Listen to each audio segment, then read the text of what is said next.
ब्रेकनंतर talk time मध्ये पुन्हा एकदा स्वागत आणि आपण चर्चा करतोय विमा घेण्यापूर्वी या विषयावरती। पण त्याआधी आपण एक फोन घेतोय कैलास परदेशी यांचा नाशिकवरून। कैलास, आपला प्रश्न विचारा।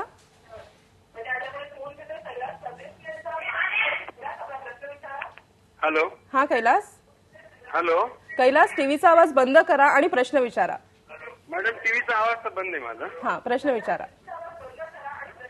हॅलो मॅडम, टीव्हीचा आवाज तर बंद आहे माझा। प्रश्न विचारा आपला। हॅलो कैलास, आपला प्रश्न विचारा सलग, आम्हाला आवाज ऐकू येतोय। दोन प्रश्न विचारायचे। हाँ हॅलो। हाँ, मला एक असं माझ्या एलआयसीच्या 2 पॉलिसीज आहेत आजकाल। हॅलो। हाँ, आजकाल बऱ्याचशा कंपन्या निघाल्या आहेत। तर सर्वात महत्वाचा माझा प्रश्न असा आहे की भारतीय जीवन विमा निगम जे आहेत ही बेटर की ज्या बाकीच्या दुसऱ्या ज्या कंपन्या आहेत या बेटर, की ज्याच्यानुसार आम्ही जी इन्व्हेस्टमेंट केली जी सुरक्षित राहील अशा हिशोबाने। सुरक्षेचा विचार जर केला तर भारतीय जीवन विमा निगम ही गव्हर्नमेंटची कंपनी आहे, कारण बाकीच्या ज्या कंपनी आहेत या फॉरेन कोलॅबोरेशन बरोबर आहेत। तर ह्याचा तुम्ही स्वतः विचार करायला पाहिजे की गव्हर्नमेंट बरोबर जायचंय की फॉरेन कोलॅबोरेशन बरोबर जायचंय। नक्कीच, म्हणजे याबाबतीत तरी आपण सरकार आणि कंपनी याच्यामध्ये निवड करावी लागेल। आपण पुढचा प्रश्न घेतोय विकास गावंडे यांचा यवतमाळवरून। विकास, आपला प्रश्न विचारा। Hello sir.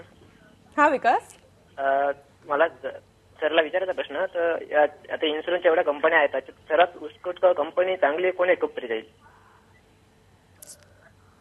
इन्शुरन्स साठी सगळ्यात बेस्ट अशी कंपनी ते विचारतात। सगळ्यात बेस्ट कंपनी आहे, त्यातलं कुठची चॉईस करायचं हे तुमच्या हातात आहे।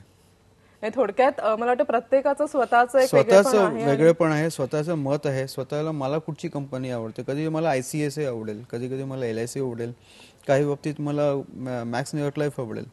तर कुठची पॉलिसी मला बेनिफिटेड आहे, बेनिफिट मला जी मिळतात ती पॉलिसी घेणं महत्वाचं आहे त्या कंपनीतनं।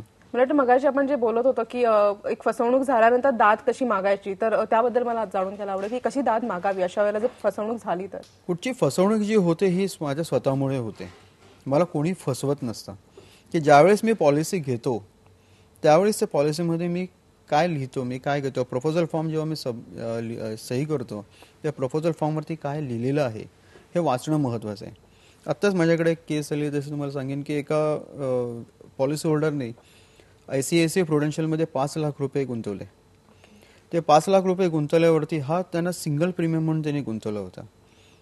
त्यांच्या एजंटनी त्याच्यावरती सिंगल प्रीमियमच्या ऐवजी इयरली प्रीमियम केला आणि ती पॉलिसी त्यांनी म्हणजे भरले पैसे व्यवस्थित झाल्यानंतर नेक्स्ट इयरला त्यांचं ज्यावेळेस प्रीमियम नोटीस त्यांना आली त्यावेळेस त्यांना लक्षात आलं की मी जे सिंगल प्रीमियम सांगितलं ते इयरली झालेलं आहे।